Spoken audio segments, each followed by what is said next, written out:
El ministerio Conéctate a Jesús y seminarios y tutorías físicas. Somos mucho más que cursos y clases privadas, virtuales o presenciales. Presentamos la serie Feliz para Siempre. En su cuarto segmento, la escuela sabática para nuevos creyentes y la historia denominacional. Y nuestra historia denominacional. Por ejemplo,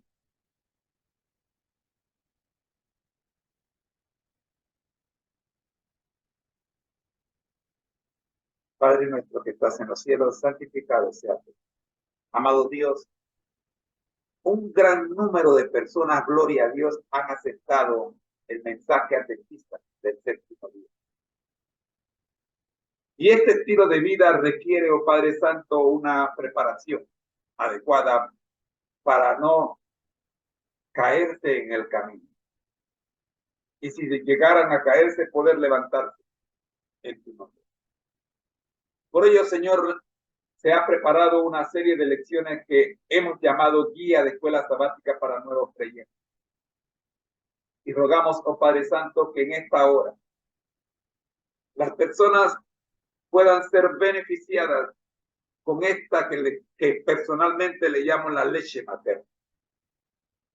Porque cuando un recién nacido sale de la clínica, del hospital o en los brazos de su madre, no se le puede dar pescado, no se le puede dar arroz, no se le puede dar, hay que darle leche materna. Igualmente en la vida espiritual. Cuando una persona recién empieza a conocer lo que es el Evangelio de Cristo, necesita conocerlo de a poquito, de pequeñas porciones. Y esas porciones son la leche espiritual. La guía de escuela sabática para nuevos creyentes tiene ese propósito. Ese es el objetivo.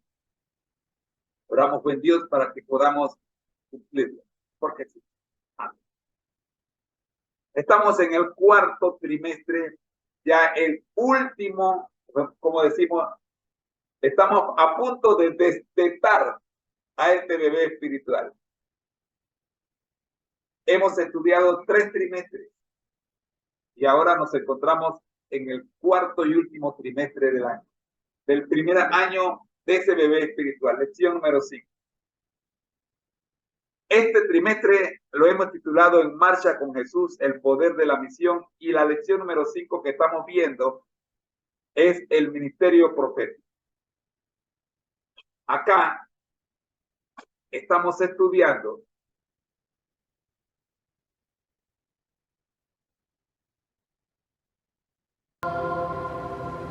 el distintivo del pueblo de Dios, uno de los distintivos del pueblo. Recordemos que en el libro de Apocalipsis aparecen las características del pueblo de Dios y tenemos 3 características. Dice, aquí está la paciencia de los santos. Aquí está la primera, paciencia. Luego dice, los que guardan los mandamientos de Dios. Aquí está la segunda, guardan los mandamientos de Dios. Y la tercera dice, tienen la fe de Jesús. Ahora, ¿qué es la fe de Jesús? Tenemos que irnos al capítulo 19, versículo 10, donde dice que la fe de Jesús es conocido también como el testimonio de Jesús, es el espíritu de profecía. ¿Qué significa esto? Que la iglesia de Cristo debe tener profetas. ¿Y por qué? Porque la Biblia lo dice simplemente. La Biblia dice que el profeta, que el pueblo de Dios debe ser conducido por sus profetas. Segunda de Crónicas 20:20. Dice, habitantes de Judá y de Jerusalén, escúchenme, confíen en el Señor y serán librados, confíen en su profeta y tendrán éxito. Más claro no puede estar. El pueblo de Dios siempre ha sido y será conducido por sus profetas. En los momentos claves de la historia, el Señor ha suscitado hombres y mujeres que con su ministerio y sus mensajes han orientado a sus hijos para que en cada época hayan podido aplicar los principios del reino de los cielos de forma correcta y apropiada. Un pueblo que se dice ser pueblo de Dios no puede andar al garete, tiene que tener un líder espiritual, pero real, no solo en espíritu.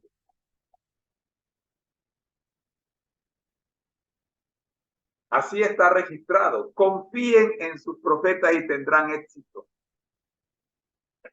Ahora la pregunta es, ¿quién fue el mensajero profético de los adventistas sabatarios? ¿Saben quién eran los adventistas sabatarios? Los que quedaron después del Shaku. Los que siguieron estudiando las escrituras para ver qué fue lo que pasó en 1844. Entre sus estudios también se percataron de que el pueblo de Dios necesitaba tener un profeta. Esta semana hemos presentado evidencias claras que testifican lo que los adventistas del séptimo día creen, que este ministerio profético ha caído sobre la hermana Elena G. de White.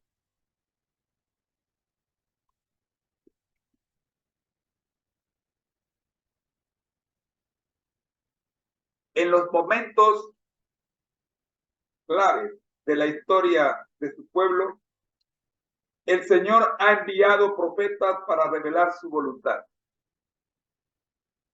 llamar al arrepentimiento y trazar el camino que se ha de seguir. El pequeño grupo de adventistas observadores del sábado recibió una gran ayuda por parte de Ellen G. White, conocida en el ámbito hispano como Elena G. de White. Elena recibió su primera visión en diciembre de 1844 cuando solo tenía 17 años. Hasta su muerte en 1915, había escrito más de 100,000 páginas repartidas entre 24 libros entonces en circulación y 2 manuscritos listos para ser publicados, más de 5,000 artículos y aproximadamente 200 tratados y folletos. Además, había más de 6,000 cartas y manuscritos que sumaban alrededor de 35,000 páginas. También 2,000 cartas, documentos, diarios y otros redactados a mano que al ser mecanografiados sumaron otras 15,000 páginas. Hoy, todo lo relevante de lo que ella escribió y durante su vida no se imprimió, se ha publicado en distintas recopilaciones. En lengua española se ha traducido ya prácticamente todo lo que de ella existe impreso en inglés. Todavía estoy esperando Spiritual Gift en español. Todavía falta, no lo he visto todavía.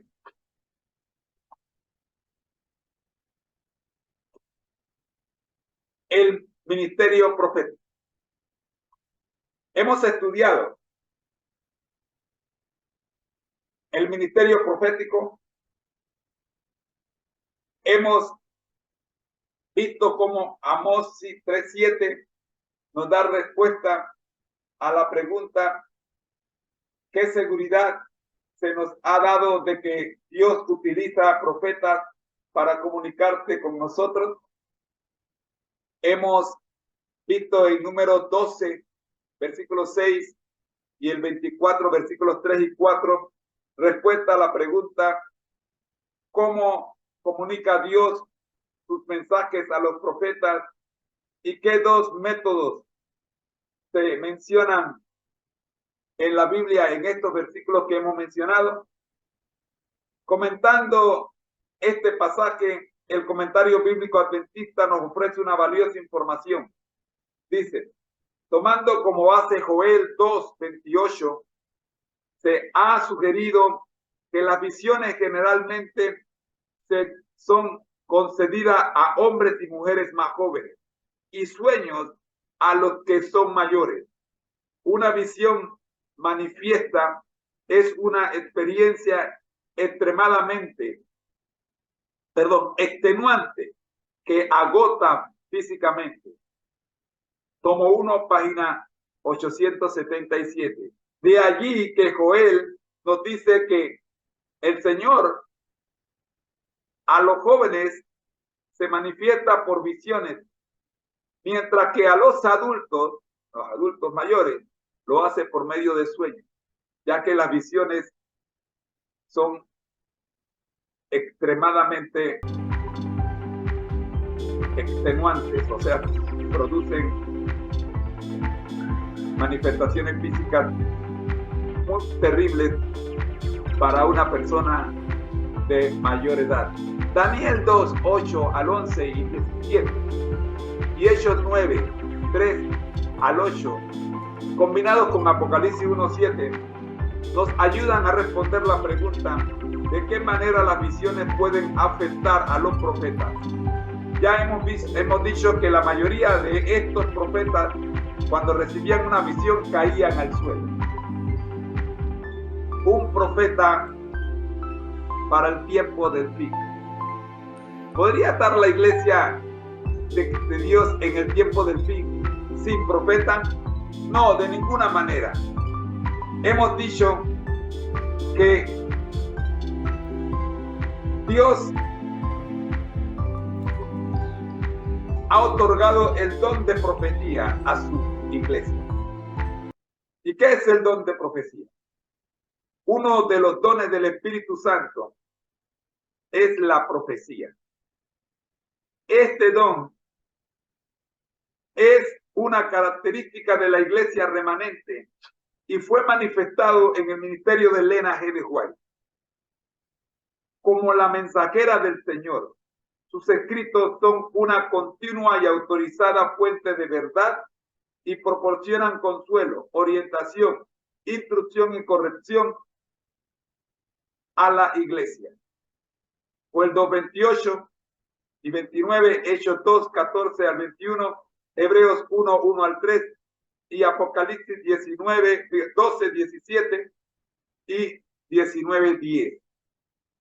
En el 12, 17 usted va a encontrar, dice, aquí está la paciencia de los santos, cuando el dragón se fue a hacer guerra contra ellos, los que guardan los mandamientos de Dios y tienen la fe de Jesús.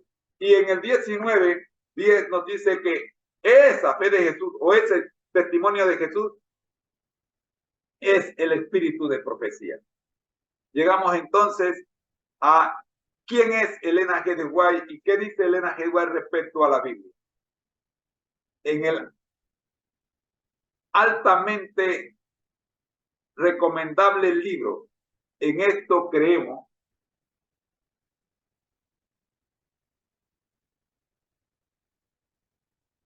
de donde hemos tomado las ideas que siguen, vemos que aunque Elena G. de White se consideraba una mensajera especial para el pueblo de Dios, era consciente de que sus escritos no constituían una adición al canon bíblico, ya que escribió, por mucho que uno progrese en la vida espiritual, escuche bien, nunca llegará al punto en que no necesite escudriñar diligentemente las escrituras, porque en ellas se hallan las advertencias de nuestra fe. Testimonios para la Iglesia, tomo 5, página 542. En la introducción de una de las obras más populares de Elena G. de White, El conflicto de los siglos, ella explicó que por medio de su palabra, Dios comunicó a los hombres el conocimiento necesario para la salvación, Las santas escrituras deben ser aceptadas como dotadas de autoridad absoluta y como revelación infalible de su voluntad. Constituyen la regla del carácter, nos revelan doctrinas y son la piedra de toque de la experiencia religiosa. Página 11 del libro El conflicto de los siglos. Y termina diciendo, en esta misma introducción indica que el canon de las escrituras quedó completado, o sea, quedó completo desde los inicios de la iglesia cristiana. Una vez cerrado el canon de las escrituras, el Espíritu Santo debía llevar adelante su obra de esclarecimiento. Página 12. Otra declaración que no deja duda sobre el papel prioritario de la vida en la vida de Elena G. de White es esta: la Biblia y solo la Biblia ha de ser nuestro credo. Mensaje Selecto, tomo 1, página, capítulo 75, página 487. Y para cerrar esta sección, según Elena G. de White, las Sagradas Escrituras constituyen una mina donde la gente puede descubrir la verdad de Dios y ser educada por el Señor. La verdadera educación la verdadera educación superior se obtiene estudiando y obedeciendo la palabra de Dios. Pero cuando la Biblia se deja de lado en beneficio de libros que no conducen a Dios ni al reino de los cielos, la educación adquirida es una perversión de su nombre, de ese nombre. Palabra de vida del Gran Maestro, capítulo 8, página 79. A los predicadores les aconsejo, Elena G. de White, no José Moreno, los testimonios de la hermana White no deben ser presentados en primera línea. La palabra de Dios es la norma infalible. Los testimonios no han de ocupar el lugar de la palabra. El libro Evangelismo, capítulo 8, página 190. Para ella, sus escritos eran una luz menor cuya función era dirigir a sus lectores a la luz mayor, que es la Biblia. Libro El Evangelismo, capítulo 8, la misma página 190. Mis hermanos,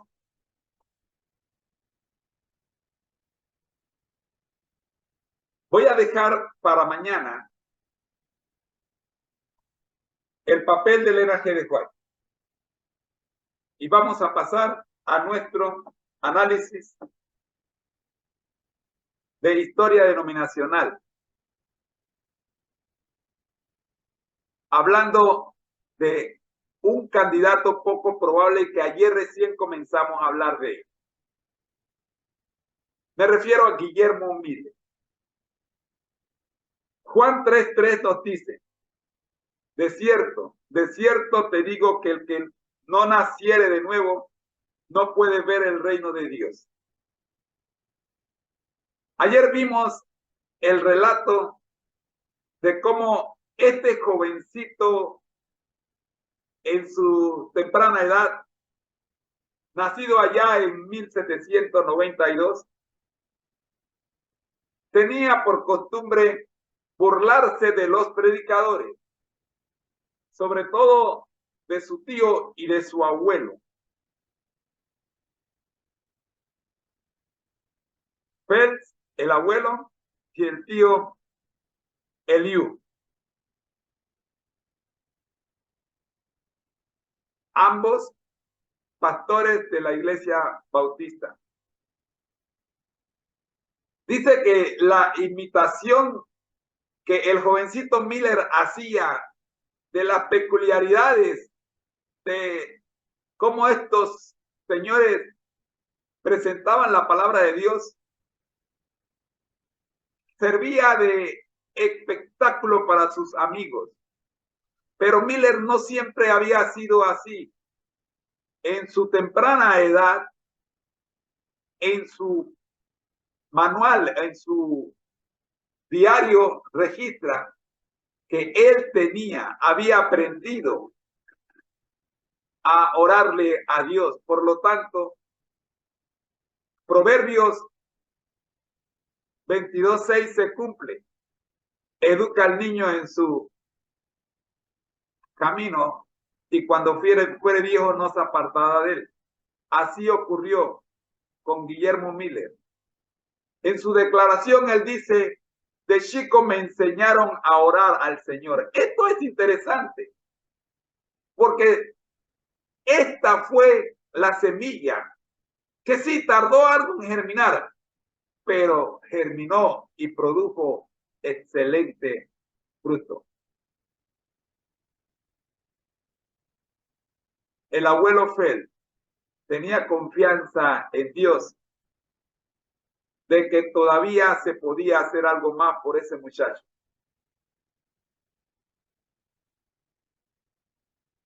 Fel nunca dejó de orar por sus hijos y sus nietos. Aquí hay algo importante para quienes vivimos en el siglo XXI. Hermano, hermana que me escuchas, tienes un hijo que pareciera haberse descarriado.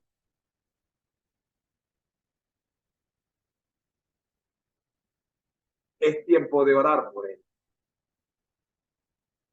Todavía Dios puede trabajar en él. Vamos a ver en detalle este contexto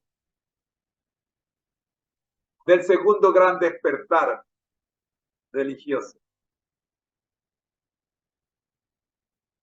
en el que se ve involucrado el joven Guillermo Miller. Primera sección, el contexto del segundo gran despertar. Se introduce el ambiente del segundo gran despertar marcado por una euforia optimista y expectante en un contexto religioso. La segunda sección, la juventud del rebelde Guillermo Miller. Describe a Guillermo Miller a los 20 años como alguien más interesado en burlarse de los predicadores que en seguirlos. Se burlaba de las peculiaridades devocionales de su abuelo y su tío, como hemos dicho, lo que servía como entretenimiento para sus amigos. En la tercera sección, la crisis de identidad de Guillermo Miller. Se menciona la crisis de identidad que atravesó Guillermo, común en los adolescentes de aquel entonces y en los de hoy, como parte de su lucha por discernir su identidad.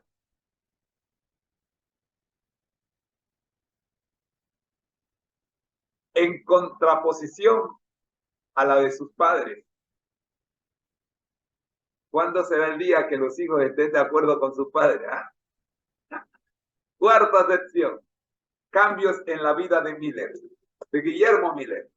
Se destaca cómo, a pesar de su rebeldía religiosa, Guillermo había sido devoto en sus primeros años. Sin embargo, en su adultez temprana se apartó del cristianismo y se convirtió en un deísta agresivo y escéptico. Su abuelo nunca perdió la fe en que aún había esperanza para él en la causa de Dios. Llegamos a la sección número 5. La perspectiva de la oración y la esperanza.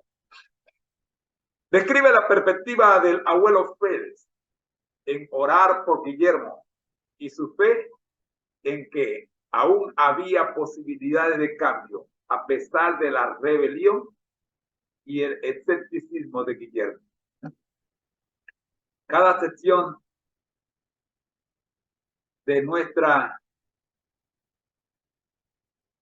resumen de hoy muestra un aspecto clave en la vida de Guillermo Miller.